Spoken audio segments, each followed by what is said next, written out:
This is Clint O'Neill, Executive Director at the Arkansas Economic Development Commission, here with several members of the AEDC Business Development team.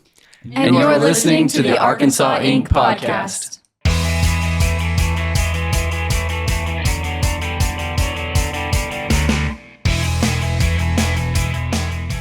Welcome to the Arkansas Inc. podcast. My name is Clint O'Neill, Executive Director, and here excited to host the award-winning Arkansas Inc. podcast show with friends and colleagues here. This is an award-winning podcast, as recently picked up an award at the RCAST Awards. This has become a bit of a tradition.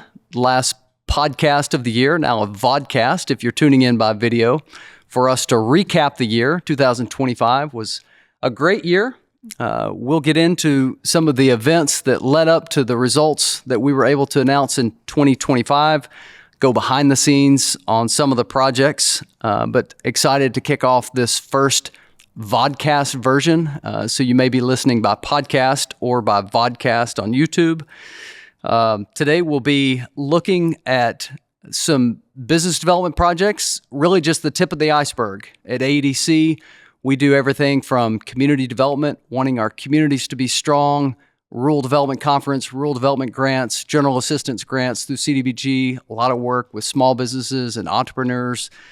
Today, we're talking about some of the business development projects, competitive projects that have been announced. So I'm here with Olivia Womack, Raven Johnson, Reagan Pugh, Cam Napier, Steve Jones, and Caroline Barnhill, as you can see around the table. Welcome, everyone. Yeah, thanks for having us. Here. Yeah. Okay, we're going to dive in by starting with Olivia. Olivia serves as our Director of Business Development. Let me get your thoughts on 2025. Yeah, 2025 has been a wonderful year for economic development and for the AEDC team as a whole. We've welcomed a number of new colleagues to the team. So starting with Caroline Barnhill, a project manager on our team. We also welcomed just recently Victoria Spradley and Louisa Utley on our business development team as well. And also retired General Chip Brown came on board as our Director of Military Affairs and has been really helpful with a lot of the aerospace and defense projects that we've been working on. Just in general, we've seen a lot of expansion projects in Arkansas this year, which is always really exciting when you kind of have repeat customers that want to come back and continue to invest in Arkansas. So we've won a lot of projects, been able to partner with our communities, and just seen a lot of growth and momentum across the state. Thanks, Olivia. So we'll dive into some projects, but first, leading up to projects, we do a lot of trips, trade shows, marketing events, things to elevate the image of what it's like to live and do business in Arkansas, connecting Arkansas businesses to one another, connecting prospects to businesses. One of the ways we do that is through a pretty high-profile event at the Paris Air Show. So Raven, you played a big part at the Paris Air Show for the Arkansas delegation. Tell us what that trip was like. Yes, so for those who aren't as familiar with the Paris Air Show and or the Farnborough Air Show, it kind of goes off between alternating years. It's an international air show that supports, aerospace companies, and with aerospace and defense being Arkansas's #1 export and a large industry for the state, we go and support. One way we do this is we have a large booth where we have companies, Arkansas-based companies, go and have kiosks. They host, company meetings, B2B style meetings, and we help to facilitate those meetings as much as we can, and also just to be there as a support for the state. Also at the air show, generally the governor does attend, and she did attend with us this past year.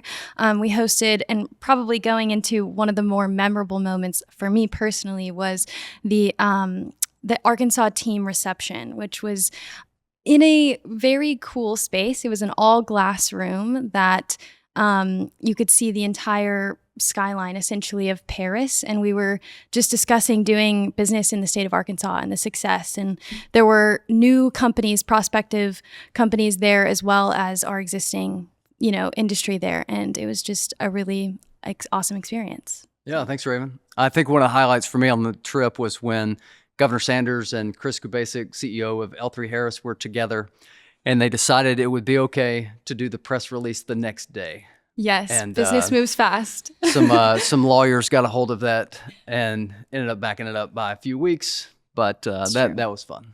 So, well, I think that just shows you the importance of the Paris Air Show, and that if you really want to get things done in aerospace and defense, that air show is the place to be. So high level people all around. A lot of CEOs in aviation, aerospace, all in one place. It's been a great year in the industry.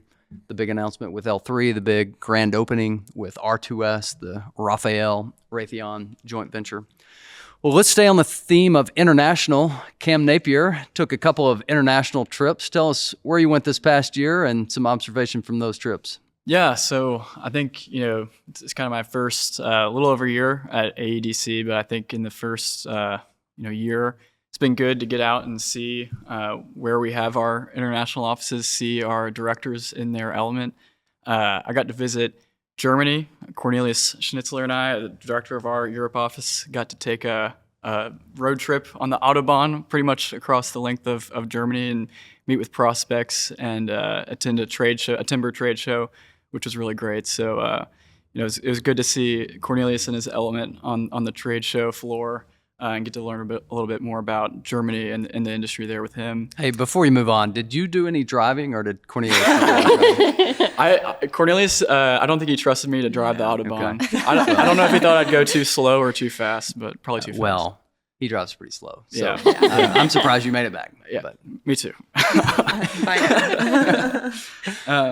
And then our other directors, we have an office in Asia headed up by Neil Jansen in Osaka, Japan, and then another office in Seoul, Korea, headed up by Dennis Wong and Sewon Huang. And we recently got to go on a mission there to both Japan and Korea. Our missions there are really kind of twofold.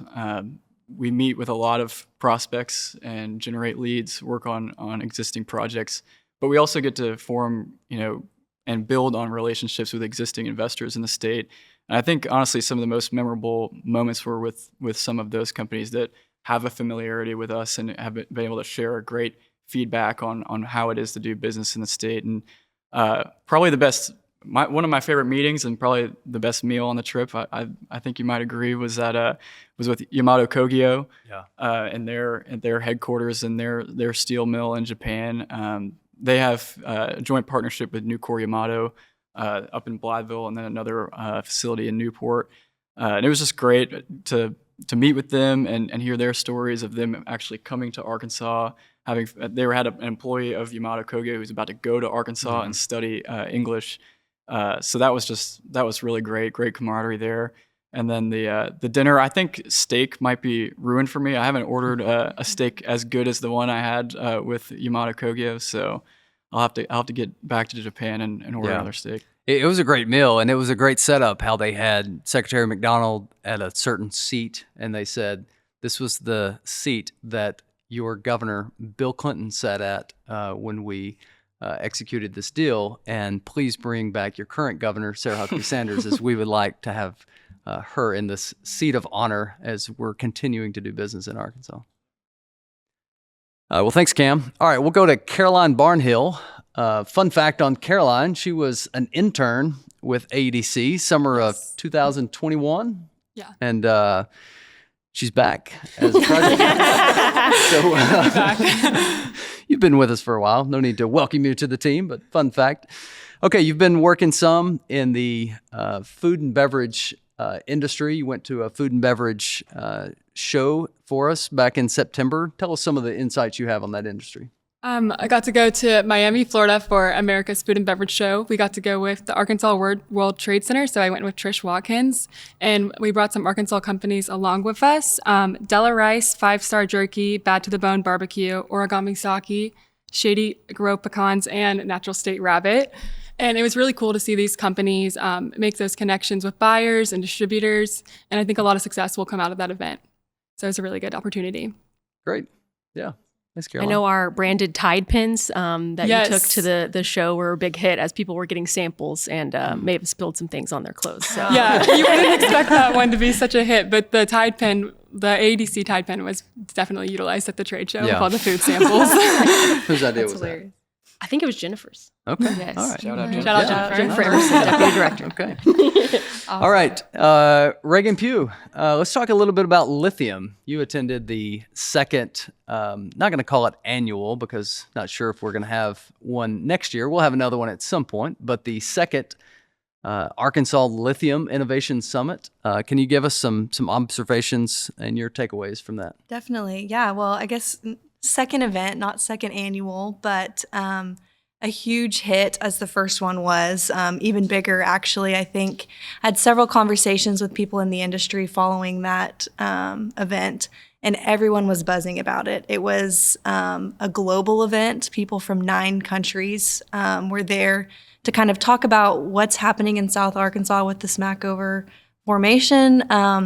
Lots of excitement about what can be possible in the next few years there. And just great to see a lot of our partners in that South Arkansas area come to the table and get to support each other and share ideas on what it's going to take to get us to the next level with this exciting innovation and resource that we have down there. So I think it was, again, a benefit to our communities, and of course, people from around the globe found value in it and got to visit Little Rock in Arkansas for a week. So I think a great event all the way around. And like I said, have only heard positive things and have had multiple people actually ask how soon they can sign up for the next one because they found like it was valuable even for their business to be here. So Yeah.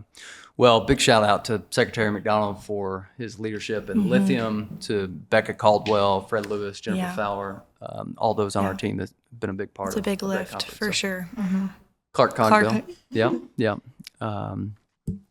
Okay, we're going to Steve Jones, not the newest member of the team. So 40 years of service to the state of Arkansas. Steve, this very well may be your finale in terms of podcast/vodcast, as you have announced a retirement, well-deserved retirement, coming up in 2026. From your perspective, how has economic development changed in the last 40 years, and what aspects really haven't changed that much? Well, the one thing that's really changed the most is the technology. When I first started, I had a big board and I'd sit on a little chair and I did pen and ink. Now I went to CAD. And then the rest of the country kind of followed us along because we were one of the first that did the CAD drawings for our buildings and sites.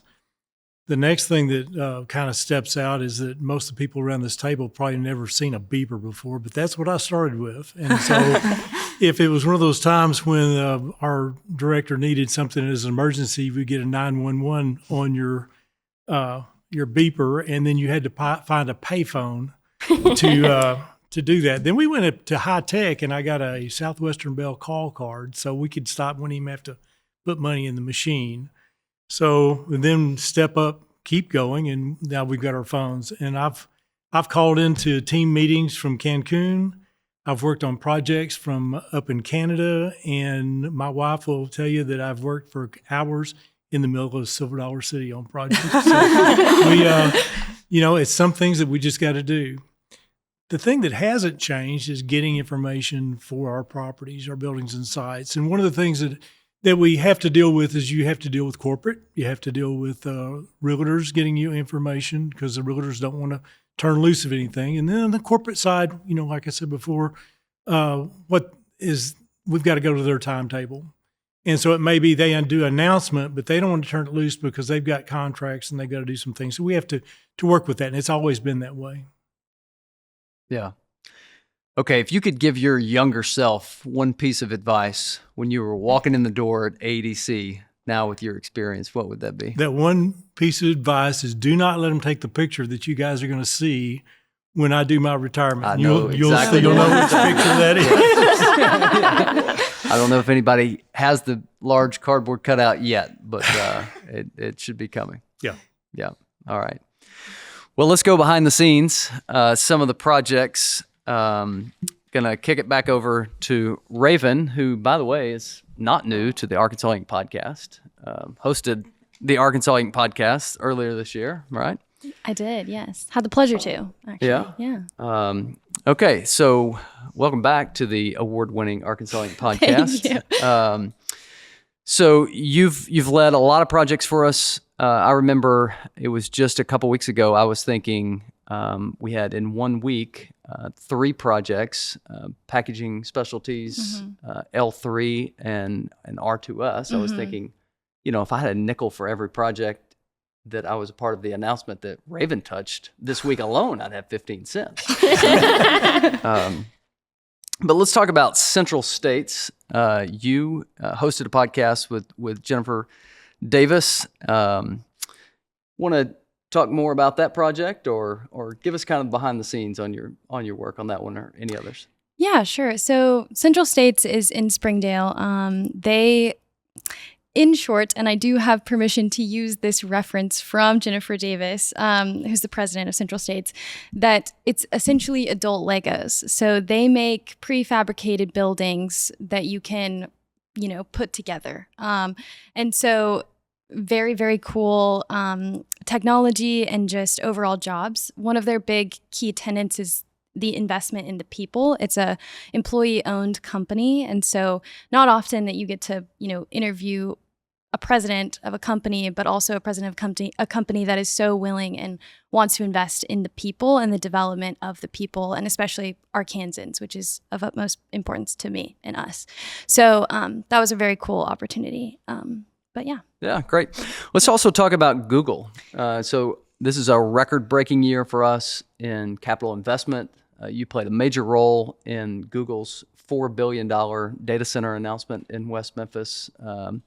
Any behind-the-scenes stories or factoids you'd like to share on that one? I can say that it went on longer than I think a lot. Maybe the tales have been told of the project. We started working with Google probably late in 2023, just kind of after the data center exemption legislation passed. So, it was nearly 2 years of work there, and excited to see where it goes. Yep, great. I know each of those communities are proud to have projects. So, okay, Reagan, let's talk a little bit about the steel industry before we dive into any particular project. For our listeners that may not be familiar with Arkansas as just the steel capital of the world, if it's not, it's coming soon, Right. especially in Mississippi County. Can you talk a little bit about the momentum in the steel industry in 2025? Yeah. I think to your point, we need to do some rebranding on Arkansas as the steel capital of the world.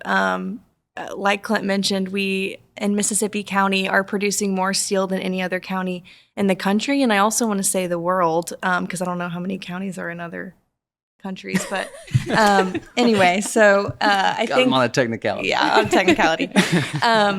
What we've heard from companies like Nucor, obviously within the U.S. Steel portfolio with Nippon, Big River Steel, we have a lot of the crown jewels of each of those companies here in the state, the most technologically advanced of their portfolio here.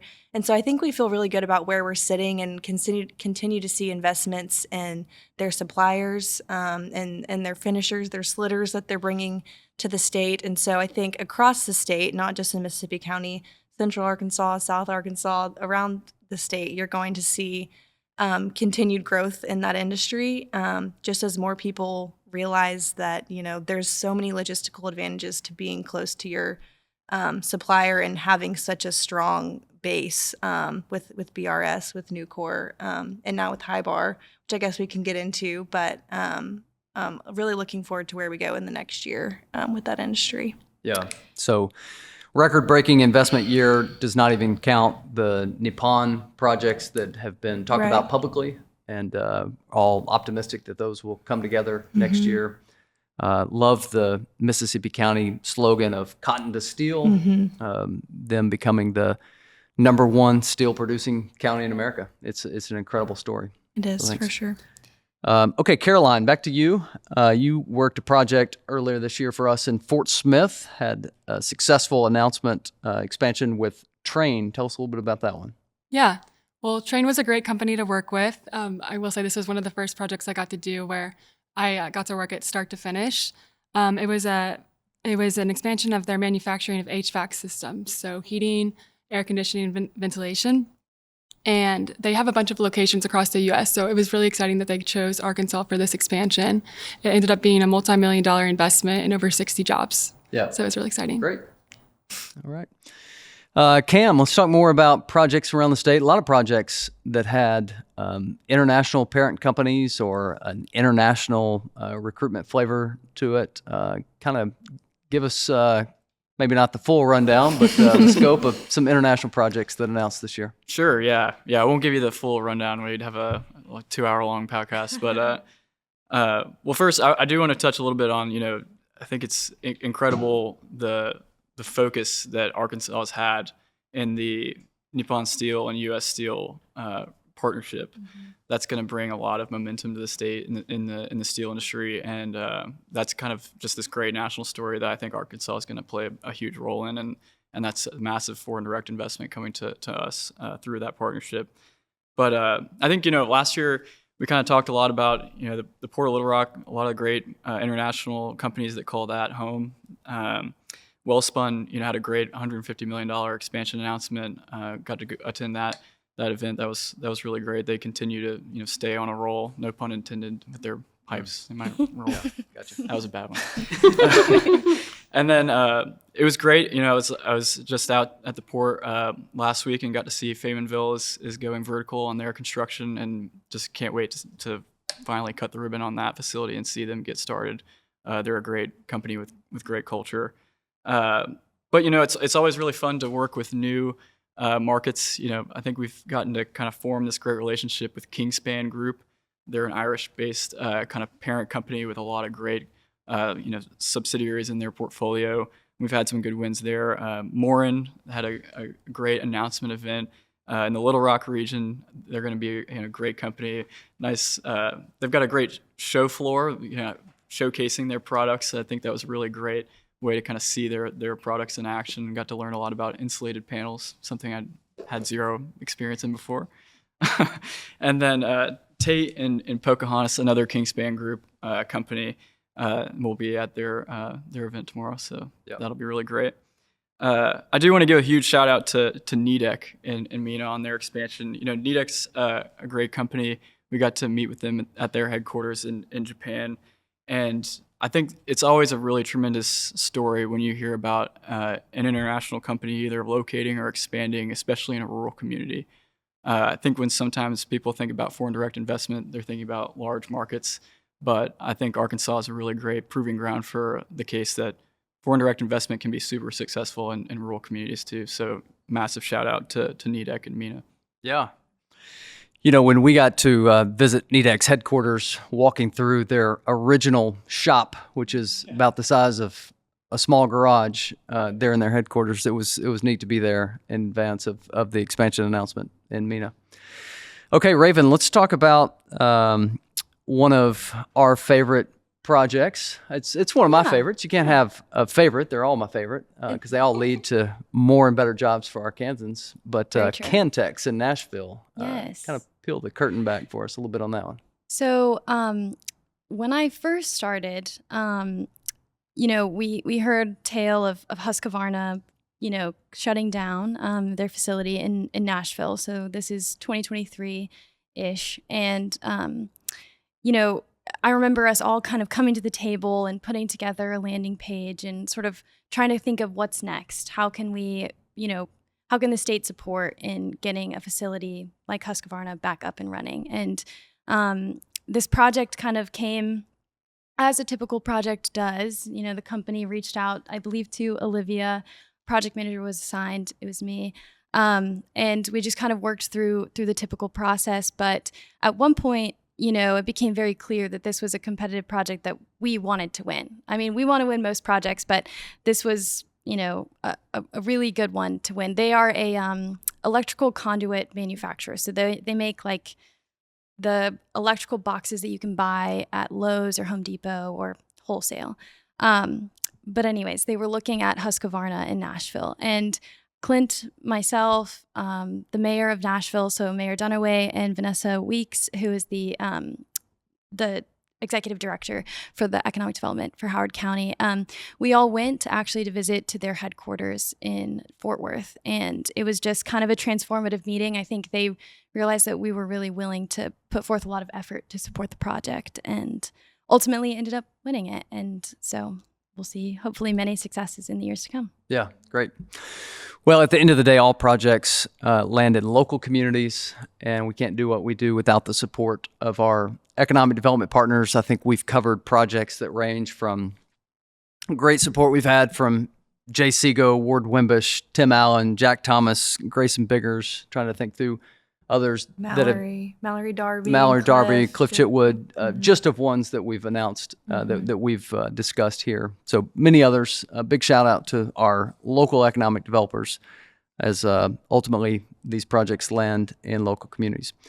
Okay, Olivia, back to you. These projects wouldn't be able to take place if you didn't appropriately lay the groundwork. One of the ways that we're doing that is through the Arkansas Site Development Program, $50 million, $25 million per year for the next 2 years.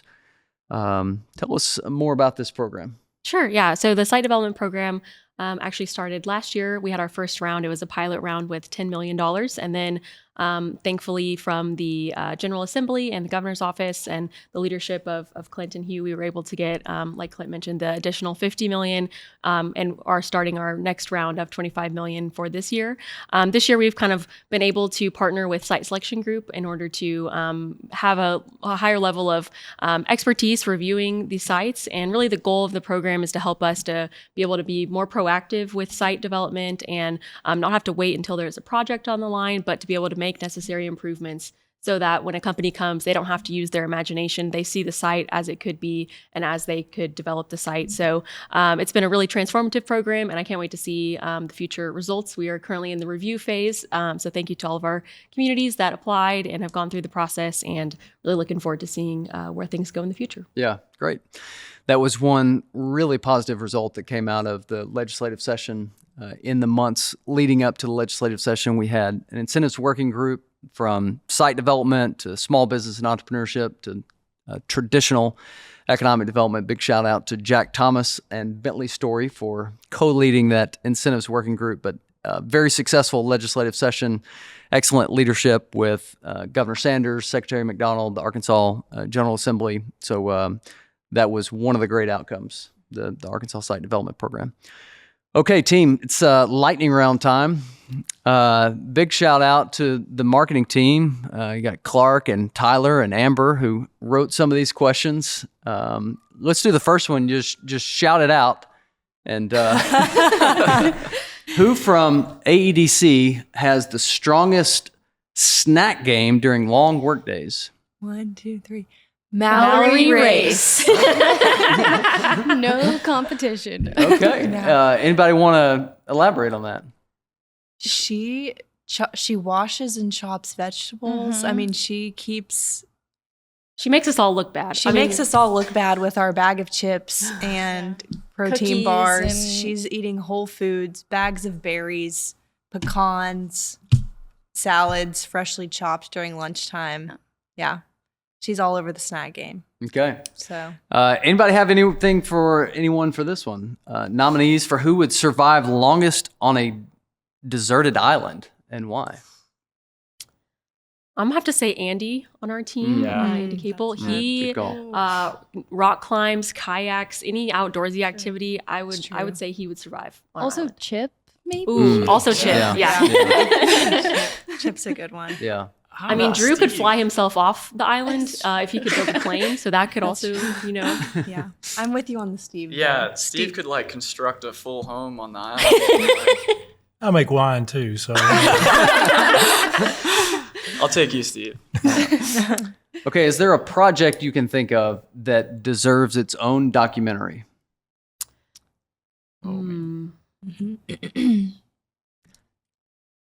I think the answer is yes, but you just don't want to There say. is. I think yes, if you could only tell. Yeah. Yeah. Details forthcoming. Yes. Documentary forthcoming. For Maybe. sure. Okay. All right. So Cam mentioned this amazing meal we had in Japan with the Yamada group. All right. In-state or out-of-state, one of the best meals you've had in your economic development travels, Olivia? Oh no, on the spot. Putting you on the spot. The Wilson Cafe Mm. in Wilson, Arkansas. If you've never been, it's very good. Would definitely recommend. Okay. Steve, I know you've got some places. I got it. Yep. Geo's. Italian restaurant in Morrilton, Arkansas. Ooh. They make a really good meal over there. Okay. Caroline, any special shout outs to restaurants anywhere that you've been in economic development travels? Yes, I would say Neighbors Mill in Harrison. Okay. Yeah, good choice. That's a good All one. right. Anybody on this side? I have to say it because it hasn't been said yet, but Old Washington, I haven't personally, been yet. okay. I know it's an oldie, but it's a goodie. So Oh, Nice. gotta go. I'll have to get down there in Hope, Arkansas. Yeah, I got to give Jack Pillow a shout out for turning me on to Mike's Place in Conway. Yeah. Yeah, a lot of my family's from Louisiana, and it checks out on the Cajun food. Yeah. So Nice. gets the stamp of approval. Yeah. Clint, what about you? Well, okay. I love a lot of Arkansas restaurants. Favorite one's probably Bulgogi in Conway. But as you recall, one of the best meals I've had was at this gas station in South Korea. Yes. I mean, they know how to do some dosap bibimbap. And, it hit the spot. I thought you were also going to shout out the gas station in Marion when we stopped at a Subway. Yes. And Clint really wanted some guacamole on his sandwich, or no, his salad. And he forgot it, and the lady actually ran out and brought it to our car as we were leaving. So customer service, shout out Marion, Arkansas. Yeah, absolutely. remember her With name. dietary restrictions that I have, it can be a challenge. Yes. On the road. So if anybody listening in or watching in knows who this Subway employee is in Gold star. Marion, absolute gold star. That was fantastic. That was pretty amazing. She ran out to the parking lot to deliver this guacamole. It was nice. Okay, Steve, final question for you. You're going to retire in a few months. You've talked a little bit about this, but share one or two of the most timeless lessons you've learned along the way. First thing is care about what you're doing at the agency. This is a mission. It really is. I take it personally. When you get a phone call, I try to make them think they're the most important person in the world. See what I can do. Go the extra mile to help them. And then we've been lucky enough at our team to go through the Carol Johnson training. And one of the important things I found out is to try to get that personal touch on any of the calls I make, any of the projects. And it makes it go the extra mile pretty quickly. And it serves up dividends for you when you work through projects and different things. Yep. Excellent. Well, very well done. I know you're going to be around for several more months, a few more months, but thank you for your service to the state of Arkansas. Thank you.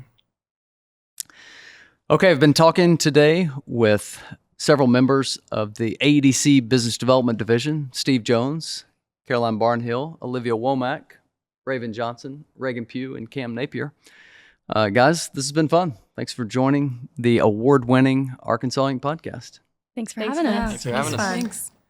Well, thanks for tuning in. Arkansas, we're fighting for you. This is so much fun. It's a fulfilling career in economic development. What we get to do working with our community partners to set the stage for more and better job opportunities for Arkansans. This half of the table represents only a few of the hardworking folks at AEDC. Such an honor to represent the state of Arkansas. Big shout out to the marketing team who's here with us, and everybody at the office and all around the state who's working hard to do what we do, to champion Arkansas. It's a great place to do business. So you've been listening to the award-winning Arkansas Inc. podcast. This is Clint O'Neill, your host. Thanks again, everybody, for joining. You can subscribe to the Arkansas Inc. podcast on Apple Podcast, Spotify, and other podcast apps. For more information on AEDC, please check out our website at arkansasedc.com or connect with us on LinkedIn, Facebook, X, and YouTube. Thanks for listening to the Arkansas Inc. podcast and podcast, and Merry Christmas and Happy New Year from all of us at the Arkansas Economic Development Commission.